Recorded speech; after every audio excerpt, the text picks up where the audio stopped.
j'espère que vous allez bien. Enfin la vidéo sur comment faire venir ses parents. Donc, je vous avais promis cette vidéo il y a longtemps, mais j'ai jamais eu le temps de le faire.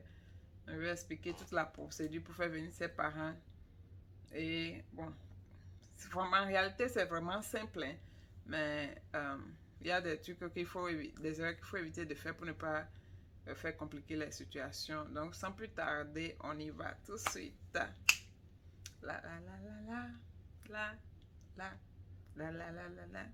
Pour les nouveaux qui viennent de joindre, moi c'est Fafamania.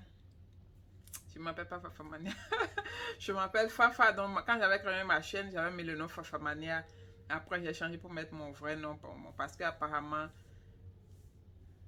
d'abord, c'est même pas mon vrai nom. Ok, bref, on va pas bavarder. Bon, bref, je m'appelle Fafa, je vis aux États-Unis. Ça fait plus de 5 ans parce que j'ai déjà eu mon citizenship.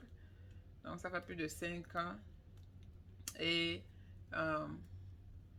je parle un peu de la vie aux États-Unis. Je donne les petits conseils. Je parle du quotidien, un peu de tout. Ok, cool. Bon, c'est ce que vous avez envie de faire venir vos parents. Vous êtes ici avec la green card. D'abord, on va être d'accord sur qui peut faire venir ses parents. Donc, pour commencer, d'abord, pour faire venir ses parents, il faut soit être déjà citizen ou soit avoir sa green card ou, oui, avoir sa green card. En tout cas, être légalement ici parce que tu ne peux pas être visiteur et faire venir tes parents. Pour les étudiants, je ne sais pas si vous avez la possibilité d'inviter vos parents ici, mais je sais que pour quand même, tout le monde peut inviter les gens. On peut voir de l'aide d'invitation. Mais si tu as ta green card, tu es ici, bien tu as déjà ton citizenship, c'est très simple de faire venir ses parents. Il faut soit être citoyen américain, avoir son citizenship ou bien avoir sa green card. Si tu as juste ton citizenship, c'est bon.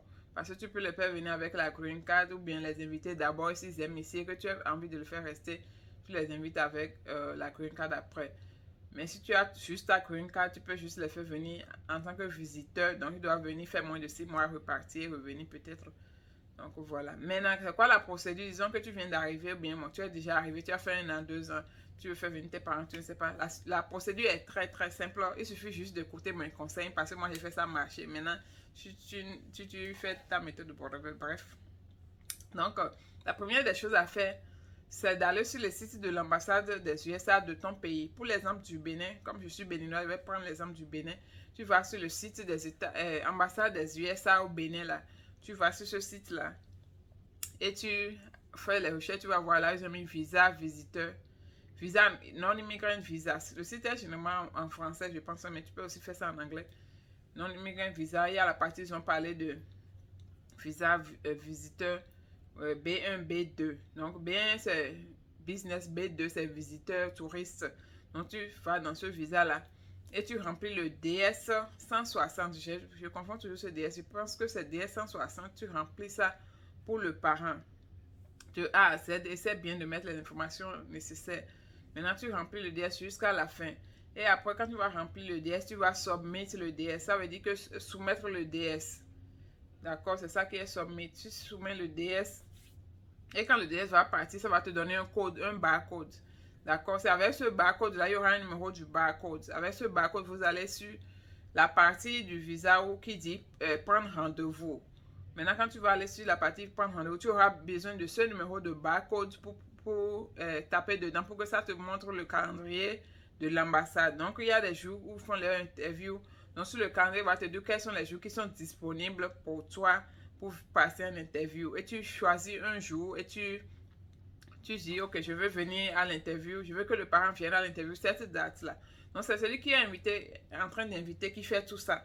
Donc, tu dis, je veux venir à l'interview cette date-là. Donc, entre-temps, le calendrier était fermé à cause de Covid. Donc, il fallait attendre des mois jusqu'à trouver. Même, c'était carrément fermé, on ne pouvait même pas prendre rendez-vous. Et après, maintenant, ils ont ouvert ça, mais les gens sont vite allés, donc c'est rempli jusqu'à. Donc, on peut attendre 4-5 mois avant de trouver une date de rendez-vous. Mais croyez-moi, les 4-5 mois, ça passe tellement vite. C'est pas possible, ça passe trop vite. Donc, ne vous inquiétez pas si la date de calendrier est longue, ça passe vite anyway. Donc, c'est là que tu choisis la date pour le rendez-vous. Bref, après ça, maintenant, tu as soumis ton DS 160, tu as pris rendez-vous pour ton parent. Maintenant, il faut préparer le parent. Comment préparer le parent? la première des choses à faire, c'est d'écrire une lettre d'invitation. Tu écris une lettre à l'ambassade de Cotonou, tu dis consulat de Cotonou. Vous pouvez aller sur Google, il y a des exemplaires de lettres. Tu prends seulement, tu changes les noms, les dates et tu changes un peu les phrases. Donc, la lettre, ça peut être en français comme ça peut être en anglais. Si la personne vient d'un pays francophone, ça peut être en français. Si ça vient d'un pays anglophone, la lettre peut être en anglais. Donc, tu mets, moi, tu n'as pas besoin de mettre ton social, tu peux dire ma date de naissance, 7 ans, j'habite à tel quartier, je travaille dans telle entreprise, j'invite tel parent, né tel jour, à telle adresse, à venir chez moi, à tel pays, et que j'ai besoin, je vais m'occuper de tout son hébergement, de sa nourriture, et de tout ce qui est nécessaire pour le mettre confortable. On va aller à tel endroit, tel endroit, tel endroit. Donc, tu écris bien une lettre bien remplie, bien déterminée. N'écris pas quelque chose de vague, bien précise. J'aime la précision. Bref, quand vous allez trouver votre exemplaire de lettre, vous allez faire votre lettre d'invitation. Vous amenez la lettre chez le notaire. Je répète, la lettre là doit être notarisée. Ça veut dire que tu dois amener ça dans une banque ou bien chez un notaire. Ici, à San Antonio, au Maroc, j'allais toujours à la banque pour le faire. C'était gratuit. Ici, à San Antonio, ils le font un peu partout. Tu payes seulement $6, bien $10. Ça dépend de là où tu es allé. Et le notaire va juste, ils ont leur carnet là. En tout cas, ils vont légaliser la lettre, quoi, notariser la lettre. Tu vas signer devant eux. Vous ne signez pas la lettre à la maison. Je suis sûre que vous signez ça chez le notaire. Pardon. Maintenant, quand vous allez finir de signer la lettre, vous scannez la lettre et vous envoyez ça à votre parent. Moi, ma première fois, j'avais fait la lettre d'invitation pour quelqu'un, j'ai oublié de signer. Le visa a été rejeté. Quand on a refait, on a envoyé les signer, le visa est passé. C'est pour ça que j'insiste sur le fait que la lettre doit être notarisée chez le notaire. Et aux États-Unis, si ce n'est pas du tout cher, $5, $10, des banques, faux banques, si des faux banques ont des notaires, ils font ça gratuitement.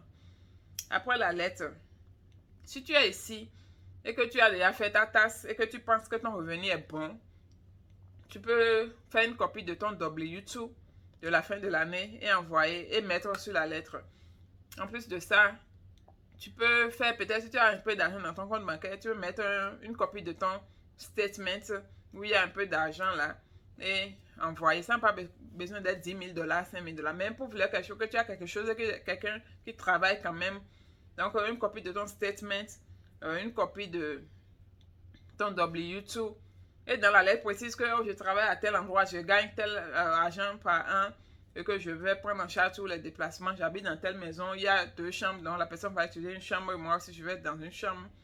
En tout cas, mais dans la lettre que la personne vient ici ne soit pas un poids pour le gouvernement et que la personne a l'intention de retourner.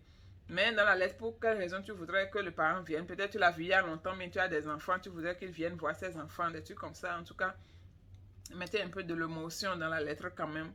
Souvent pour les parents, quand les papiers dont j'ai parlé sont bien en règle, ils ne refusent pas. Pour les parents, ça passe vite, c'est très rare. Ils rejettent parfois la lettre des parents, mais c'est rare. C'est qu'il y a quelque chose peut-être qui n'est pas clair. Maintenant, l'autre côté qui est entre nous là, vous savez, moi, bon, je parle trop, right? Donc, pour le petit côté qui est entre nous là, si vos parents, même s'ils sont riches, comment, intelligents, comment en français, si vos parents vont à l'ambassade, moi je dis toujours, si vos parents vont là-bas, de faire comme s'ils ne comprennent pas anglais. Si tu vas là-bas, je vais aller voir mon enfant, même il faut peut-être une traditionnelle. En tout cas, moi je dis à mes moments, si je vais aller à l'interview, il faut aller avec une traditionnelle. Arrive là-bas, s'il dit quelque chose, la foule dit que tu ne comprends pas anglais. Français, là, même si tu comprends un peu, tu parles. Faut pas faire genre, j'ai voyagé, je suis allé à tel pays, je suis allé en tel pays. Je voulais appeler tes pays des gens, mais je ne veux pas appeler. Faut pas faire genre, je sais tout, j'ai voyagé, j'ai fait ci. Ils n'aiment pas les gens qui sont déjà trop intelligents parce qu'ils pensent que ces gens-là vont venir ici créer des choses, rester ici, ne vont plus rentrer, des trucs comme ça. Donc, il faut vos parents là n'ont qu'à fermer leur bouche, quoi. Et pour entendez-vous bien, si tu veux que tes parents disent qu'ils veulent faire 2 mois là-bas, arriver à l'ambassade, il faut qu'ils disent 2 mois. Si tu as mis 2 mois dans la lettre, arriver à l'ambassade, l'ambassadeur va leur demander tu vas pour combien de temps, ils doivent dire 2 mois. Si tu as mis 2 semaines, s'ils vont là-bas, ils doivent dire 2 semaines. Si tu dis 2 semaines, et que la plupart du temps, au Bénin, on nous donne des visas peut-être de 3 ans, je pense. Dans d'autres pays, je ne sais pas si c'est différent. D'autres disent qu'ils donnent de 5 ans. Donc, de toute façon, ils vont te prendre des visas pour des années. Et même si tu dis que tu veux faire 2 semaines, et que tu viens ici à l'aéroport, on met le cachet dans ton portable, on te met un cachet de 6 mois. Ça veut dire qu'avant la date de 6 mois, tu dois retourner chez toi. Donc, c'est pas parce que tu as dit 2 semaines chez le consul que tu viens si tu dois faire 2 semaines. La vidéo est en train d'être trop longue, donc c'était juste pour ça. C'est très simple. Remplis ton DS, fais l'invitation, écris la lettre d'invitation, prends rendez-vous. Prends rendez-vous est la deuxième chose. Écris la lettre d'invitation, fais légaliser ça chez le notaire, mets ton W2 et peut-être ton statement. Si tu n'as pas de statement, toi, tu vois que tu n'as pas beaucoup d'argent, tu n'es pas obligé, ce n'est pas nécessaire. Parce qu'ils savent que bon, quand on prend notre argent, on paie les billes en même temps, ça passe, ça revient. Mais au moins, quelque chose qui peut leur prouver que tu as un boulot stable. Donc, c'est un peu ça. C'est très simple. Et puis, le jour de rendez-vous, le parent va à l'interview. Il va faire son interview. Et généralement, on leur donne le visa. Pour le père et la mère, c'est très facile. Maintenant, pour les autres, je ne sais pas. C'est toujours compliqué quand même. Mais peut-être pour fiancé aussi, c'est visa. Maintenant, si vous avez des fiancés, vous n'avez pas besoin de faire visa fiancé. Vous pouvez juste faire une lettre d'invitation pour venir en vacances. Et puis, comme la même chose que les parents. Et vous précisez que c'est votre fiancé. Vous légalisez la lettre d'intervention. La lettre de truc là. Maintenant, je ne sais pas si ils donnent facilement ou pas. Je ne sais pas. Donc, c'est généralement ça. Donc, c'était tout. Donc, faire venir vos parents, c'est très simple. Après, je vais faire une autre vidéo pour les démarches à prendre quand vos parents vont venir ici pour que ça ne fasse pas chose. Ils ne peuvent pas travailler, vous savez déjà cela. C'est juste visiteur, donc ils viennent juste pour visiter. Maintenant, donc après, on va parler de ça. Donc, c'était tout. Je ne vais pas faire cette vidéo longue. À tout à l'heure. Bye. N'oubliez pas de vous abonner à ma page. Merci pour tous ceux qui s'abonnent. N'oubliez pas de vous abonner. Mettez vos commentaires, vos questions, les trucs dont vous voulez que je parle. Mettez ça en commentaire. Je vais revenir sur ça dans d'autres vidéos. Merci. Bye.